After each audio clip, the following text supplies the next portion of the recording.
이번에 TF를 꾸려서 고객사에게 딱 맞춤형 제안을 했다고 생각한 김 과장.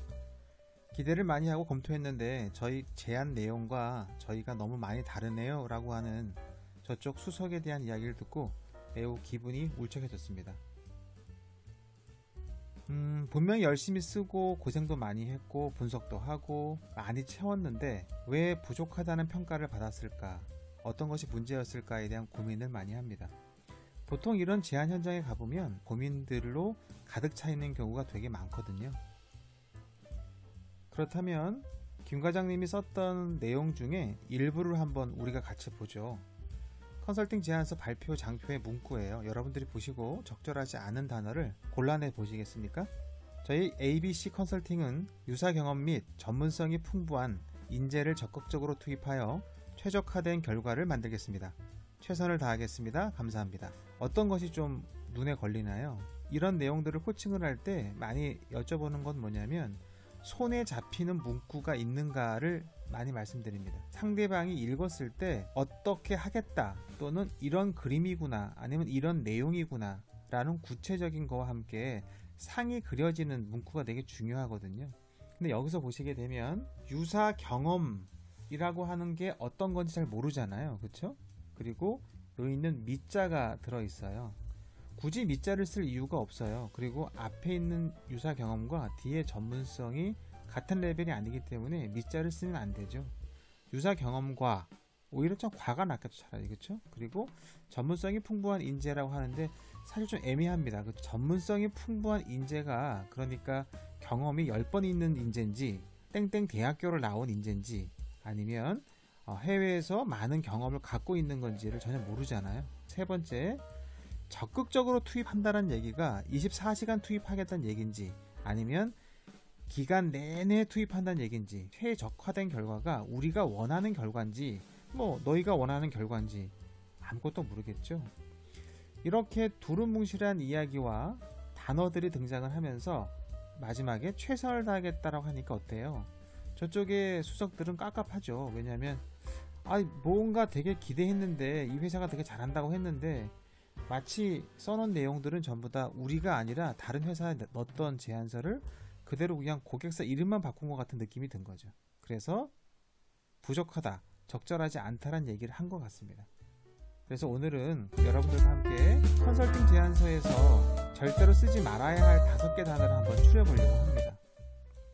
첫 번째는 우리가 흔히 실수하는 것 중에 하나가 뭐냐면 한자를 쓰면 굉장히 좋아 보인다, 있어 보인다 라는 생각입니다. 특히 최자는 가장 으뜸 최를 쓰거든요. 그래서 최대, 최고, 심지어 초격차까지 나왔습니다.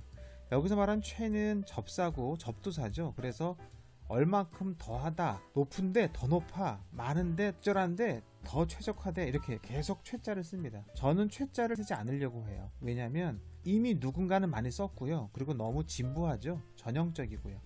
초격차도 처음에는 신선했으나 너무 많이 쓰면 전형성에 걸리죠.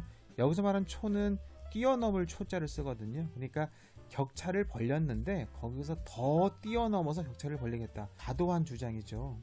오히려 최고, 최대, 최격차 이렇게 이야기를 할 바에는 무엇이 최고고 얼마큼 최대고 어떻게 뛰어넘을지를 얘기해 줄 필요가 있습니다.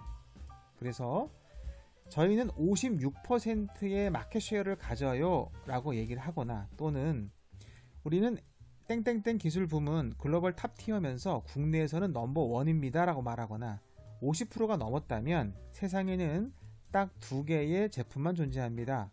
우리 제품과 그리고 그 밖의 제품들입니다 라고 왜 우리가 최고인지, 왜 우리가 최대인지, 왜 우리가 초격차인지에 대한 걸 분명히 비교나 숫자로 말할 것, 그리고 새로운 정의로 던질 것.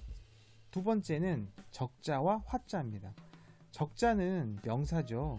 관역 적자를 써요. 그래서 효율에 가깝도록, 효율이 되도록, 효율을 달성할 수 있도록이란 말을 길다 보니 줄여서 무엇적, 체계적, 효율적, 관리적, 의무적, 그렇죠? 너무 쉽죠, 붙이니까. 그리고 말이 부드럽게 연결되기 때문에 적자를 되게 많이 씁니다. 밑에 화자는 될 화자를 쓰죠. 체계화, 창의화, 무슨 화, 글로벌화, 심지어 적자와 하자를 쓰는 이유는 문장이 부드럽게 연결되면서 있어 보이기 때문에 씁니다. 적자와 하자를 너무 많이 쓰면 어떻게 되냐면 그러니까 무슨 말이야? 라고 나와버리게 되죠. 효율적인 체계화를 이렇게 말하는 것보다 효율이 무엇인지, 무엇 대비 얼만큼을 단계를 빼고 이걸 집어넣어서 구체적인 단어와 문장이 필요합니다. 효율은 이렇게 높여야 하고 이렇게 내려야 합니다. 그럴 때 결과를 만들 수 있습니다. 체계를 위해선 현재 속도에서 1.5배를 더 이렇게 해야 됩니다. 비교해보시면 이렇게 되고 저렇게 됩니다 라고 분명하게 말할 필요가 있습니다. 이렇게 스럽게 이렇게 되도록 이라고 이야기를 자꾸 늘리지 말고 정확하게 단어를 끊어도 됩니다. 세 번째는 풍부한, 철저하게, 되도록 이렇게 얘기하는 형용사나 부사를 쓰지 말아야 됩니다. 무조건 안 쓸 수는 없지만 어차피 내용이 있는데 자꾸 붙일 필요는 없습니다.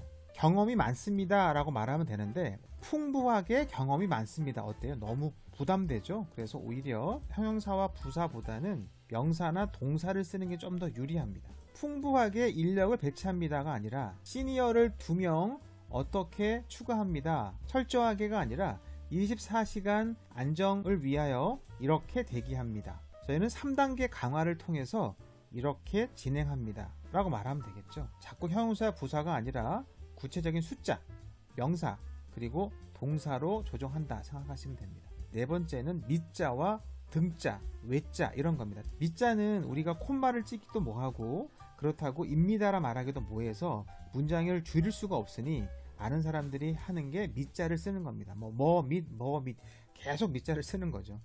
밑자는 부사이기도 하지만 의존명사, 그죠? 등 외도 포함됩니다. 분석 및 외 등 이렇게 되는 거죠. 근데 밑자가 쓰게 되면 앞쪽과 뒤쪽이 같은 레벨이 돼야 돼요.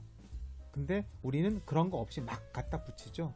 밑자는 오히려 엔드에 속하니까 분석과 설계를 이렇게 말하는 게 더 좋죠. 아니면 분석 가운데 점 찍고 설계라고 말하거나 밑자를 쓰게 되면 나중에 발표하실 때 문제가 됩니다.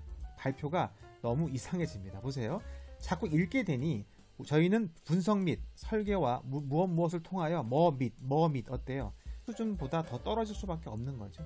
그래서 되도록 밑자를 쓰지 않고 가운데 점을 찍거나 을 이라고 써서 정확히 끝맺음을 하는 게 좋습니다. 오히려 밑자를 많이 쓰는 것보다 입니다, 다나, 까나 이렇게 써서 조금 문장이 길어지는 게 더 유리합니다. 완성 수준으로 본다면. 다섯 번째는 여러분의 회사의 이름입니다. 쓰지 말아야 될 것. 왜 그렇죠? 많은 분들이 좀 궁금해 하세요. 왜 우리 회사에 제안인데 왜 우리 회사 이름을 쓰지 않습니까? 생각해보면 여러분 회사가 제안하는 거 누구나 다 알고 있잖아요. 클라이언트는. 근데 우리 회사는 우리 기업은 주어가 전부 다 여러분의 회사와 여러분의 기업이면 자꾸 이 주인공이 제안자가 되거든요. 주인공은 클라이언트 고객이 돼야 되는데 우리의 회사 이름보다 주어는 고객사 이름을 쓰고 그리고 우리는 두 번째나 세 번째 쓰면 됩니다. 그래서 이렇게 쓰는 방법은 나중에 좀 구체적으로 우리가 한번 더 알아볼 텐데요. 주어는 고객사나 아니면 현황, 상황, 데이터, 이슈, 기술, 사람, 소비자 이렇게 주어는 우리가 되지 않고 그들이 돼야 됩니다. 그래야 훨씬 더 좋은 문장이 나올 수 있기 때문에 그렇습니다. 그래서 현재 귀사 땡땡땡땡 무엇은 이런 상황에 이렇게 대비해야 합니다. ABC 저희 회사는 이거를 요걸 저렇게 하겠습니다 라고 말을 해야 그들에게 설득력 높은 문장이 된다는 거 기억하시면 됩니다. 그럼 어떠세요? 간단히 알아봤는데 이 5개만 여러분이 유의하셔도 됩니다. 다만 무조건 쓰지 않을 수는 없어요. 최고라는 단어를 꼭 쓰고 싶어 하면 하나만 쓰세요. 하나만.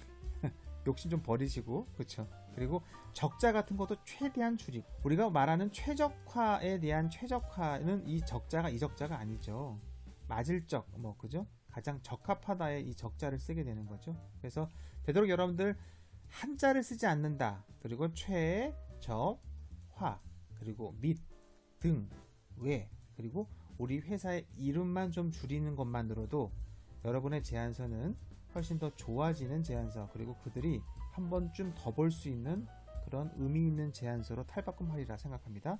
감사합니다.